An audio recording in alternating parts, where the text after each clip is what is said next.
नमस्कार। आज 23 जून है। आप सोचेंगे कि ऐसा क्या खास है 23 जून को। तो आज से ठीक 263 साल पहले प्लासी के मैदान में लॉर्ड क्लाइव की ईस्ट इंडिया कंपनी की सेना ने बंगाल के नवाब सिराजुद्दौला को हरा दिया था। अगर कहते हैं कि इतिहास में कई घटनाएं ऐसी होती हैं जो इतिहास की दशा और दिशा को बदल देती हैं, वो किसी राष्ट्र के लिए इतनी निर्णायक होती हैं कि उसकी तकदीर और तस्वीर को बदल कर रख देती हैं। आप लंदन की सड़कों पर किसी अंग्रेज बच्चे से पूछें जिसे इतिहास का थोड़ा बहुत ज्ञान हो कि प्लासी की लड़ाई के क्या मायने हैं, तो आपको बताएगा कि प्लासी की लड़ाई ने ब्रिटिश सैन्य श्रेष्ठता को दिखाया था। कैसे लॉर्ड क्लाइव की 3000 की सेना ने बंगाल के नवाब की 60,000 की विशाल सेना को हरा दिया।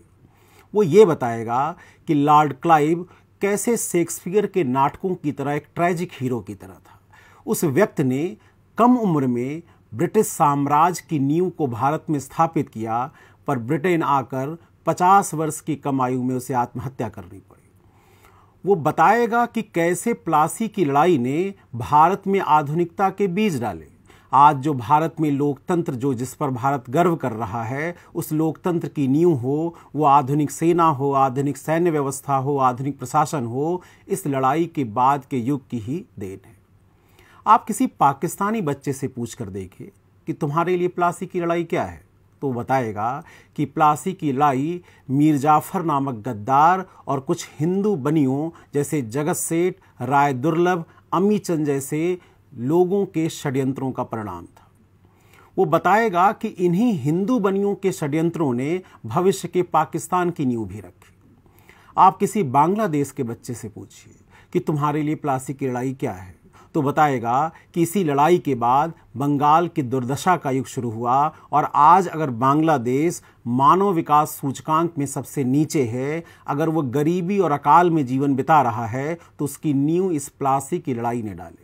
आप किसी भारतीय बच्चे से पूछ कर देखिए कि तुम प्लासी को कैसे देखते हो, तो साधारण शब्दों में बताएगा कि ये ब्रिटिश सैन्य श्रेष्ठता का परिणाम नहीं था, बल्कि एक सौदेबाजी थी जहां मीर जाफर ने गद्दी की लालच में बंगाल को अंग्रेजों के हाथ में बेच दिया। आप उससे पूछेंगे कि और प्लासी क्या है तुम्हारे लिए, तो बताएगा कि इस प्लासी के बाद ही भारत की सांस्कृतिक पराभव का काल शुरू हुआ, जब अंग्रेजों ने सिविलाइजिंग मिशन के नाम पर, आधुनिकता के नाम पर भारतीय संस्कृति को निकृष्ट दिखाया और पश्चिमी संस्कृति को हमारे ऊपर थोप दिया।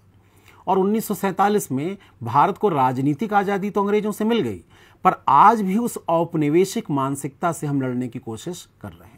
आज भी जब आप कहते हैं कि फिल्म फेयर के सापेक्ष ऑस्कर श्रेष्ठ है, आप जब कहते हैं कि इंडियन एक्सप्रेस के सापेक्ष टाइम मैगजीन श्रेष्ठ है, तो वो श्रेष्ठता ऑब्जेक्टिविटी पर आधारित नहीं है, उस औपनिवेशिक गुलामी पर आधारित है जो बरसों से अंग्रेजों ने हमारे दिमागों में डाली थी।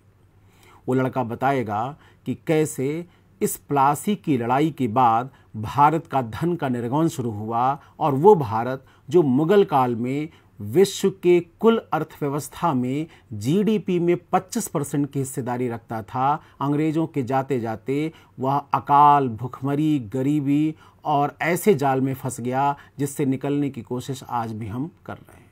पर आज 2020 में इस लड़ाई को हम कैसे देखते हैं, क्या मायने इसके? कहते हैं ना कि इतिहास से अगर आप सबक नहीं सीखते तो इतिहास आपको सबक जरूर सिखाता है। आज हमारा मुद्दा इस बात को लेकर नहीं है कि प्लासी की लड़ाई का क्या महत्व था, प्लासी की लड़ाई के क्या परिणाम थे। आज मेरा मुद्दा इस बात को लेकर है कि आखिर प्लासी की लड़ाई से आज का भारत कुछ सबक सीख सकता है कि नहीं। इस युद्ध का पहला सबक क्या है? पहला सबक ये है कि जो लड़ाइयाँ हैं या जो युद्ध हैं वो संख्या बल पे, संसाधनों पे या मजबूत अलायंसेस के आधार पर नहीं लड़ी जाती। अगर संख्या बल से जीता जा सकता होता तो सिराजुद्दौला की 60,000 की सेना के सामने लॉर्ड क्लाइव की सेना कभी भी नहीं टिक पाती। अगर अलायंसेस से जीता जा सकता तो फ्रांसीसियों ने भी कहीं ना कहीं सिराजुद्दौला की मदद की थी। हम आज इसको जोड़कर देखें तो हम आज चीन और पाकिस्तान से युद्ध के मुहाने पर खड़े हैं। और कई बार भारतीयों को लगता है कि अगर अमेरिका, जापान जैसे देश हमारे साथ खड़े हैं, ऑस्ट्रेलिया, वियतनाम, इंडोनेशिया जैसे देश कहीं ना कहीं भारत के गठबंधन में शामिल हैं, तो हम चीनियों को हरा सकते हैं। सन तzu ने अपनी किताब आर्ट ऑफ वॉर में कहा है कि जीत वो नहीं होती जो युद्ध भूमि में लड़ी जाती, जीत वो होती है जो कहीं न कहीं युद्ध भूमि में पहुंचने से पहले ही जीत ली जाती है। चाइना जानता है कि अगर भारतीयों को हराना है तो भारतीयों के साथ एक मल्टी फेसेट वार शुरू करना होगा, और ये वार ऐसा होगा कि जब भारतीय युद्ध भूमि में पहुंचे तो उससे पहले ही वो हार मान ले। तो क्लाइव ने पहली लड़ाई मनोवैज्ञानिक स्तर पर लड़ी, इसे आप साइकोलॉजिकल वॉरफेयर के नाम से जानते हैं। उसने पहला काम क्या किया कि सिराजुद्दौला की छवि को एक क्रूर शासक के रूप में प्रस्तुत करना शुरू किया। उसने इसके लिए ब्लैक होल की घटना को आधार बनाया। दरअसल ठीक 1 साल पहले जब सिराजुद्दौला ने कलकत्ता पर आक्रमण किया तो उसने सारे अंग्रेज अधिकारियों, उनकी पत्नियों, उनके बच्चों को एक कमरे में बंद कर दिया, और जिसमें दम घुटकर बहुत से अंग्रेजों की मृत्यु हो गई। इस घटना का आधार किसी को नहीं पता है, लेकिन कहीं न कहीं इस घटना को लोगों के सामने, विशेषकर अंग्रेजों के सामने ऐसे प्रस्तुत किया गया कि सिराजुद्दौला एक क्रूर शासक है और उसका हारना बहुत ही जरूरी है। इस घटना से अंग्रेजों के अंदर एक उग्र राष्ट्रवाद की भावना का क्या हुआ, विकास हुआ। दूसरी चीज, उसने जिस समय सिराजुद्दौला फ्रांसीसियों से मदद लेकर अलायंस बनाने की कोशिश कर रहे थे, उसने सिराजुद्दौला के दरबार में सेंध लगा दी, यानी आंतरिक रूप से उसे अशांत कर दिया। उसने मीर जाफर और जगत सेठ जैसे लोगों को समझाया कि सिराजुद्दौला का रहना उनके हित में भी नहीं है और पूरे बंगाल के हित में भी नहीं। सोचिए अगर चीन भी हमारे साथ इसी तरह का एक साइकोलॉजिकल वॉरफेयर शुरू कर दे।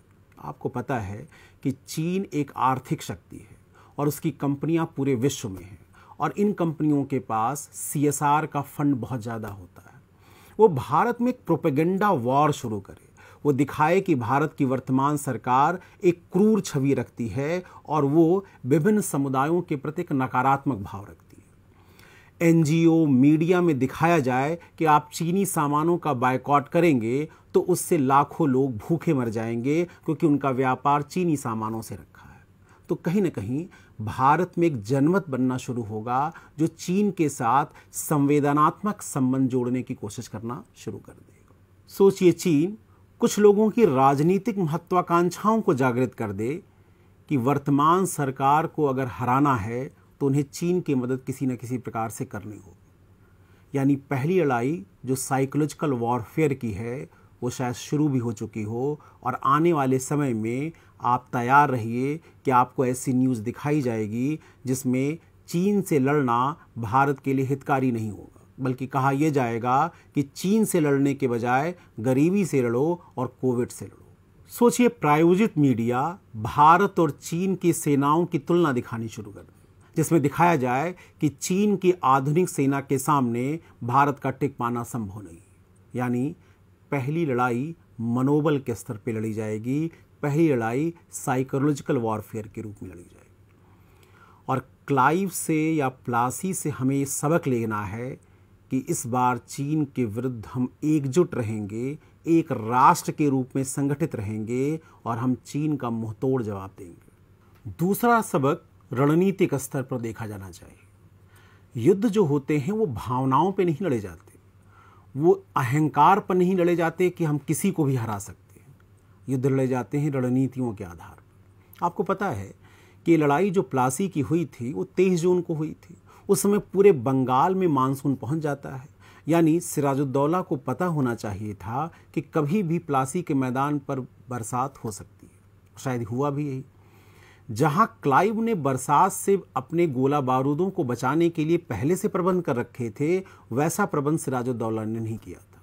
उसे अहंकार था कि वो सेना किसी भी कीमत पर हरा सकती। तो इसका परिणाम क्या हुआ? परिणाम ये हुआ कि जब बरसात हुई तो क्लाइव के गोला बारूद बचे हुए थे, और जैसे ही बरसात खत्म हुई सिराजुद्दौला के गोला बारूद नष्ट हो चुके थे और लड़ाई कहीं न कहीं एक तरफा बन गई थी। तो इससे हम क्या सबक सीख सकते हैं? आज का भारत क्या सीख सकता है?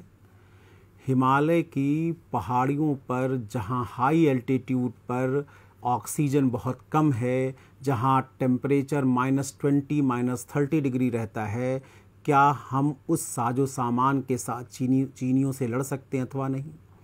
हमें ये देखना होगा कि क्या हमारे सैटेलाइट पिक्चर्स या इंटेलिजेंस ऐसी है कि वो चाइना के मूवमेंट को सही ढंग से समझ सके। हमें ये समझना होगा कि अगर चीन अचानक ही नया फ्रंट खोल दे तो क्या उनसे लड़ने के लिए तैयार है। आप इमेजिन कीजिए, अभी हमारा सारा फोकस हो सकता है लद्दाख पर हो। आप सोचिए, अगर आप मैप में देखेंगे तो सिक्किम और अरुणाचल के बीच में जहां भूटान की सीमाएं मिलती हों, वहीं पर भारत का चिकन नेक है। चिकन नेक, जिसको आप सिलीगुड़ी कॉरिडोर के नाम से जानते हैं, जहां शेष भारत नॉर्थ ईस्ट से जुड़ता है।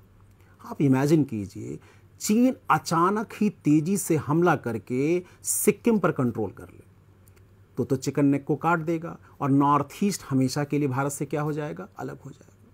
क्या आपको लगता है कि अचानक ही चीन अरुणाचल पर हमला कर दे, अरुणाचल को वो अपने भाग में मिला ले और ठीक उसी समय अरुणाचल की सीमाएं नागालैंड से मिलती हैं और नागालैंड में एक अपराइजिंग शुरू हो जाए, एक सशस्त्र युद्ध क्रांति शुरू हो जाए?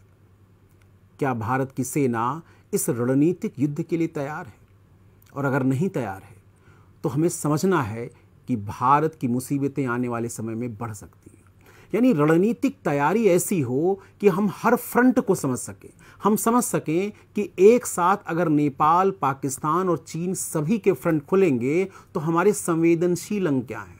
और अभी जो मुझे दिख रहा है, भारत का सबसे संवेदनशील अंग जो है वो कहीं ना कहीं चिकन नेक दिख रहा है, वो अरुणाचल दिख रहा है और वो सिक्किम दिख रहा है। और चीन के माओ से तुंग ने जब अपने केकड़े की बात बताई थी तो उसने कहा था कि केकड़े का जो तलवा है वो तिब्बत है और जो उसके पंजे हैं उसमें उसने कहा 5 उसके पंजे हैं, उंगलियां हैं। उसमें पहला केकड़े की उंगली क्या है, लद्दाख। दूसरी उसने कहा था नेपाल, तीसरी उसने कहा था भूटान, चौथी उसने कहा था सिक्किम और 5वां उसने कहा था अरुणाचल प्रदेश। तो तलवा तो तिब्बत उसके नियंत्रण में आ ही चुका है। नेपाल कमोबेश भारत के विरुद्ध हो ही चुका है। लद्दाख का फ्रंट खोला जा चुका है और अगर कहीं सिक्किम और अरुणाचल का फ्रंट एक साथ खोल दिया जाए तो क्या भारत उसके लिए तैयार है अथवा नहीं। चौथा सबक हमें नहीं, हमारे पड़ोसियों को सीखना है। जब प्लासी की युद्ध की तैयारियां चल रही थीं तो मराठों को क्या लग रहा था, उस समय अवध के नवाब को क्या लग रहा था, उस समय हैदराबाद के निज़ाम को क्या लग रहा था। इन सभी को ये लग रहा था कि उनका एक दुश्मन कम हो जाएगा। वो शायद इंग्लैंड में या यूरोप में घट रही घटनाओं को नहीं समझ रहे थे। वो इंग्लैंड की उस वाणिज्यवादी सोच को नहीं समझ रहे थे जहां पूरे विश्व को उपनिवेश बनाने की कोशिश शुरू हो चुकी थी। उन्हें बस ये लग रहा था कि यहाँ अगर हमारा एक स्थानीय दुश्मन कमज़ोर हो जाएगा तो इससे उनको एक विजय प्राप्त हो जाएगी। आज भी यही बात है। आज हो सकता है पाकिस्तान को, नेपाल को या बांग्लादेश को ये लग सकता है कि अगर चीन भारत को युद्ध में हरा दे तो दक्षिण एशिया में भारत का प्रभुत्व खत्म हो जाएगा। पर वो शायद चीन की उस मानसिकता को नहीं समझ पा रहे हैं जिसमें माओ ने कहा था कि कैसे वो पूरे इस दक्षिण एशिया को अपने प्रभाव क्षेत्र में ला सकता है। वो शी जिनपिंग की चाइना ड्रीम को नहीं समझ पा रहा है जिसमें उन्होंने कहा था कि 2049 तक आते आते पूरे विश्व की एकमात्र शक्ति जो बचेगी वो चीन ही बचेगी। और देखिए, शुरुआत हो चुकी है। अभी कल की घटना है, नेपाल के कुछ गांवों को चीन ने अपने नियंत्रण में रख लिया। आपको पता है मालदीव और श्रीलंका कैसे चाइना के डेथ ट्रैप में फंस गए और कैसे उन्हें उनसे निकलने के लिए अपने बंदरगाहों को उनके हाथों में सौंपना पड़ा। आप अफ्रीका का उदाहरण ले सकते हैं कि चीन पहले कैसे निवेश करता है, कैसे ऋण देता है, पहले कैसे किसी राष्ट्र को अपने ऊपर निर्भर बनाता है और फिर अपना उस पर राजनीतिक नियंत्रण स्थापित कर लेता। तो आज अगर बांग्लादेश, नेपाल और चीन नहीं समझेंगे तो उनका वही हश्र होगा जो मालदीव और श्रीलंका का हुआ है। तो इतिहास से हमें सबक सीखने की ज़रूरत है। जब भी हम किसी इतिहास की घटना को पढ़ें तो इसलिए ना पढ़ें क्योंकि हमें इससे नंबर लाने हैं। हम इसलिए ना पढ़ें कि इससे हमें कॉम्पिटिटिव एग्ज़ाम निकालने। हम इसलिए पढ़ें कि हम समझ सकें कि इतिहास के वो सबक जिन्हें हम पहले नहीं सीख पाए थे आज सीखें, जिससे 2050 तक महान राष्ट्र की संकल्पना को हम प्राप्त कर सकें। नमस्कार।